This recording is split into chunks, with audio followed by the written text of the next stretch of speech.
What is up, everyone? Welcome back to another video today, and in this video we are here at Skippytown Regional Airport for the 8th airport update for the month of July 2020.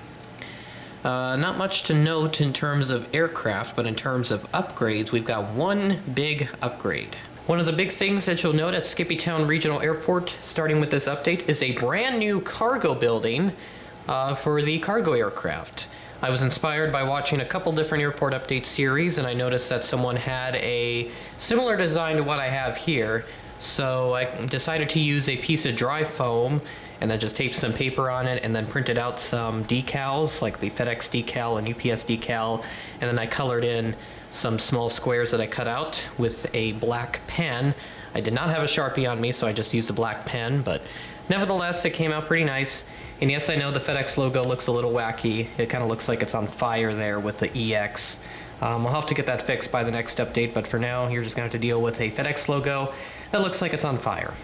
Alright, that's really the only major upgrade with this airport update, so we'll go ahead and start off at the Alpha Concourse.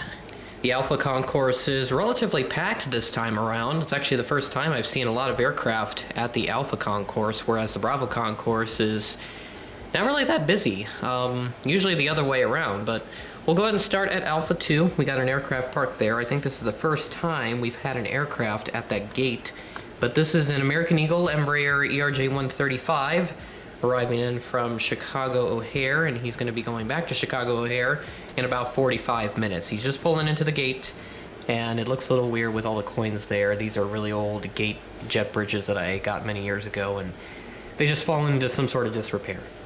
Next to him is this United Express Mitsubishi CRJ 550, also arriving in from Chicago O'Hare, and he'll be heading back that way in about 30 minutes. Or actually, no, he's going to be heading out pretty quickly, about 10 minutes, sorry. Kind of being obscured by the jet bridge is the pushback tug, and he'll be heading back to Chicago O'Hare pretty soon. And next to that United Express CRJ is this United Express ERJ 170. This arrived in from Denver, operated by Republic Airways, and he'll be doing a turnaround back to Denver in about 30 to 45 minutes. He is getting serviced, although some of the vehicles are pushing away from him. You see the baggage cart, the conveyor belt over there, and the catering truck all moving away from this plane, so he will be residing at Alpha 4 for a little bit before he heads back to Denver. That's all the action at the Alpha Concourse. We'll move over to the Bravo Concourse and the action on runway 927. At Bravo 5, with a little bit of backlight going on, is this United Airlines 737-800. He arrived in from Denver this morning, and he was supposed to head back about an hour after his arrival. However, there has been some sort of maintenance delay, so it's looking like there's a real possibility this flight might be canceled and passengers are going to be stranded here at Skippytown, but the airline is doing its best to try and prevent that. I don't know if that's even going to happen, but I'm going to be watching this throughout the update, and I will let you know by the end of the update whether or not the flight has been canceled.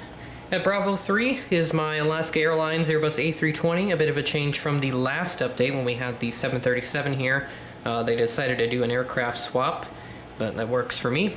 He arrived in from Seattle about 20 minutes ago, and he's just residing at the gate. He'll be heading back here in about an hour's time. Has got a fuel truck coming his way, right over here. We'll be pulling up to him and then getting serviced pretty soon. That's why all the service vehicles over at the Alpha 4 gate were moving away from this aircraft. They're proceeding over to the Alaska. He'll get him serviced up, and then he'll be back to Seattle in about an hour. Taxiing to runway 9, about ready to hold short, is this Allegiant Airbus A319. He arrived in from St. Petersburg about an hour ago, and he will be heading out to Orlando Sanford. He's going to be holding short because we do have an aircraft that has landed. However, he is about ready to exit the runway. We're right over here. A FedEx 757. There he is. I'll get a better shot here in just a couple seconds.